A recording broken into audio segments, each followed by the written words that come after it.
Aujourd'hui, nous vivons dans un monde où tout va vite, trop vite.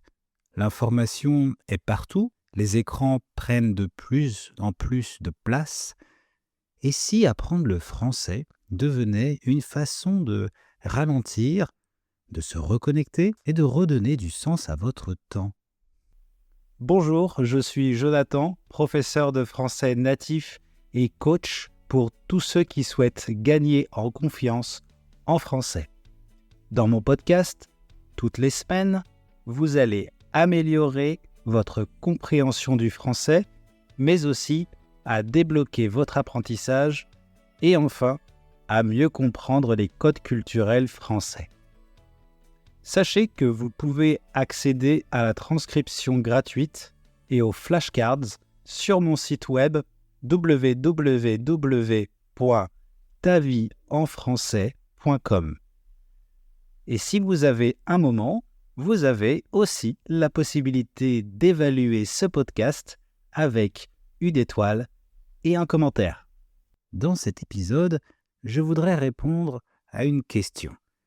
Pourquoi est-ce que maintenant, et en particulier en 2026, c'est le moment idéal pour commencer à apprendre le français? Parce qu'au fond, il ne s'agit pas seulement d'apprendre une langue, il s'agit de choisir comment vous utilisez votre temps. En 2026, nous vivons dans un monde où l'information est constante. Les actualités, les réseaux sociaux, les opinions sont partout. Et votre attention est devenue une ressource précieuse. C'est très facile de passer des heures devant la télévision à regarder les mêmes sujets, les mêmes débats, sans forcément se sentir mieux ensuite. Et je vais être franc avec vous, moi aussi, ça m'arrive de trop regarder ce qui se passe dans le monde, dans notre société. Et je crois qu'on est tous d'accord pour dire que le monde est assez pourri en ce moment. Pourtant, on s'y intéresse parce que, d'une certaine manière, ça nous affecte. Et j'ai eu une période où je sentais que j'étais un peu trop sur mon téléphone pour regarder les informations. Surtout le soir après 21h, pendant que ma fille dormait tranquillement. Après plusieurs semaines, avant de m'en rendre compte, je me suis dit que ce n'est pas ça que je veux.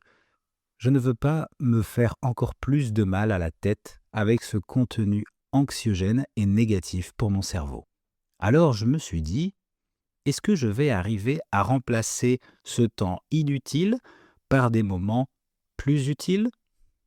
Je ne passe pas des heures à m'informer de l'actualité, mais pour moi, c'est suffisant pour en avoir marre. Du coup, j'ai décidé de me mettre à faire une activité qui me plaît. Une activité que je faisais une fois par semaine avant. Cette fois-ci, je veux le faire 2 fois par semaine. Je dis toujours « je n'ai pas le temps ». Mais c'est faux. Même si c'est vrai que je travaille peut-être plus de 50 heures par semaine et que je dois aussi m'occuper de ma fille le reste du temps, eh bien, j'ai décidé quand même de faire plus de sport, d'aller courir 2 fois plus que d'habitude. Et comme ça, je ne serai pas sur les écrans. Je ne serai pas tenté de regarder le fil d'actualité. Mon corps sera peut-être fatigué, mais ma tête sera reposée. Et vous alors, qu'est-ce que vous feriez qui enrichit vraiment votre vie? Si vous êtes vraiment motivé à apprendre le français, je pense justement que c'est votre chance. C'est le moment de se battre contre la tentation des écrans, des informations, toutes ces choses externes qui nous pourrissent la vie au quotidien. Ce n'est pas simple, je peux vous le dire, hein, mais quand vous pensez tout le bien qu'apprendre une langue peut vous apporter, eh bien vous serez fier de vous. Apprendre le français de nos jours, c'est donc aussi reprendre le contrôle de votre attention. Aujourd'hui, tout est conçu pour capter votre attention. La télévision, les chaînes d'information, les réseaux sociaux, les emails, les fenêtres ouvertes sur votre ordinateur, le WhatsApp qui sonne, sans compter les publicités qui vous incitent à consommer. Tout vous pousse à regarder encore et encore.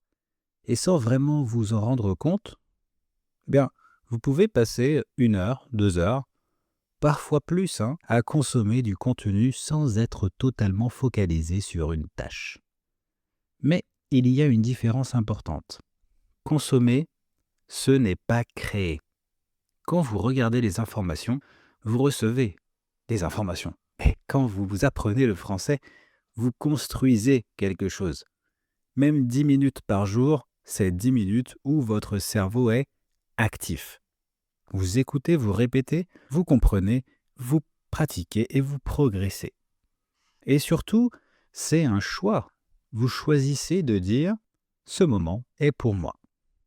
Pas pour les actualités, pas pour les opinions des autres, mais pour votre propre développement personnel. D'un côté, vous avez du contenu qui remplit votre esprit, et de l'autre, vous avez une activité qui développe votre esprit. Beaucoup de personnes ressentent une forme de fatigue mentale aujourd'hui. Trop d'informations, trop de bruit. Apprendre le français peut devenir un moment de calme, un moment où vous êtes concentré sur quelque chose de simple et de positif. Reprendre le contrôle de son attention, c'est peut-être l'une des choses les plus importantes aujourd'hui. Et apprendre le français est en fait une façon simple de commencer, je pense. À condition, bien sûr, que vous ne vous concentriez que sur cette activité et que vous arriviez à vous défaire des distractions. Alors, comment garder un esprit actif au quotidien ? Eh bien, apprendre le français, c'est une réponse simple et extrêmement efficace. C'est une activité qui mobilise la mémoire, l'attention, l'écoute et la réflexion. Et ça crée de nouvelles connexions dans votre cerveau. Contrairement à des activités passives comme regarder le téléphone, vous êtes ici pleinement impliqué. Vous cherchez à comprendre, vous faites des liens et surtout, vous vous exprimez. Et même quelques minutes par jour suffisent pour ressentir cette stimulation. Et avec le temps, ça ne devient pas seulement un exercice intellectuel, mais un véritable plaisir. Celui de progresser, de comprendre un peu plus chaque jour et de sentir que votre esprit reste vif, curieux et en mouvement. Pour moi, le problème ne vient pas du fait que nous sommes de plus en plus sur des écrans, mais c'est le contenu qu'on regarde qui est important et ce qu'on fait avec. Et en plus, maintenant, nous avons l'intelligence artificielle qui arrive. Les outils d'intelligence artificielle sont capables de traduire presque tout instantanément. Vous pouvez parler dans votre téléphone et obtenir une traduction en quelques secondes. Alors naturellement, on peut se poser la question, pourquoi apprendre une langue aujourd'hui ? Mais c'est là qu'il faut faire attention. En réalité, la langue ne se limite pas à des mots ou à des traductions. Une langue, c'est une façon de penser, une manière de ressentir, une façon de se connecter aux autres aussi. Quand vous comprenez quelqu'un directement, sans intermédiaire, l'expérience est totalement différente. Il y a une spontanéité, une émotion, une authenticité que la technologie ne peut pas reproduire. Apprendre le français, ce n'est donc pas rivaliser avec l'intelligence artificielle, c'est faire quelque chose qu'elle ne pourra jamais remplacer. Créer un lien humain réel. Et en 2026, dans un monde de plus en plus numérique, cette capacité devient peut-être encore plus précieuse. Et puis, j'ai toujours dit qu'apprendre une langue, c'est un nouveau voyage. Et vous avez l'opportunité de le faire depuis n'importe quel endroit. Maintenant, c'est une opportunité de pouvoir anticiper le vrai voyage, celui que vous allez faire pour partir en France. En fait, il commence bien avant. Si vous prenez des cours de français en individuel, parler un peu la langue avant de se confronter au challenge de l'immersion totale change complètement l'expérience. Vous ne restez plus à la surface comme un simple touriste. Vous aurez plus de confiance pour poser des questions et comprendre ce qui se passe autour de vous. Quand vous irez au marché ou que vous allez commander dans un restaurant, vous sentirez que vous aurez gagné du temps grâce à un apprentissage anticipé. Et le voyage commence dès les premières heures de classe, si vous êtes curieux. Vous en saurez plus sur la langue, mais aussi sur la culture. Avoir les réponses aux questions que vous posez à un professeur de français natif, qui sait de quoi il parle en termes de différences culturelles, eh bien, ça rassure. Apprendre une langue, ça crée naturellement des opportunités de rencontre, du coup. Vous échangez, vous partagez, vous communiquez, même avec un niveau débutant. Vous pouvez déjà dire quelques mots, vous apprenez à vous challenger, à sortir de votre zone de confort, à poser des questions simples, et du coup, à créer un premier contact.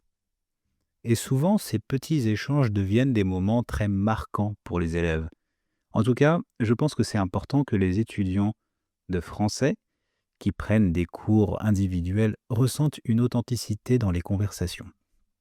En 2026, dans un monde très connecté mais parfois peu humain, cette capacité à créer du lien réel, je pense, est encore plus précieuse que jamais.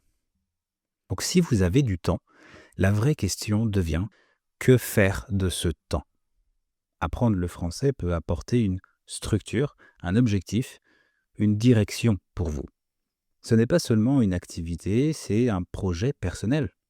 Chaque jour, même quelques minutes, vous avancez, vous progressez, vous construisez quelque chose, même en faisant des erreurs. Et ça vous donne un sentiment d'accomplissement. Au lieu de laisser le temps passer, vous l'utilisez de manière intentionnelle. Vous avez quelque chose à attendre, à pratiquer, à améliorer. Toujours. Et petit à petit, ça donne du rythme à vos journées. En 2026, où il est facile de se perdre dans des activités passives, choisir d'apprendre une langue, c'est redonner du sens à son temps et en faire quelque chose de vraiment enrichissant.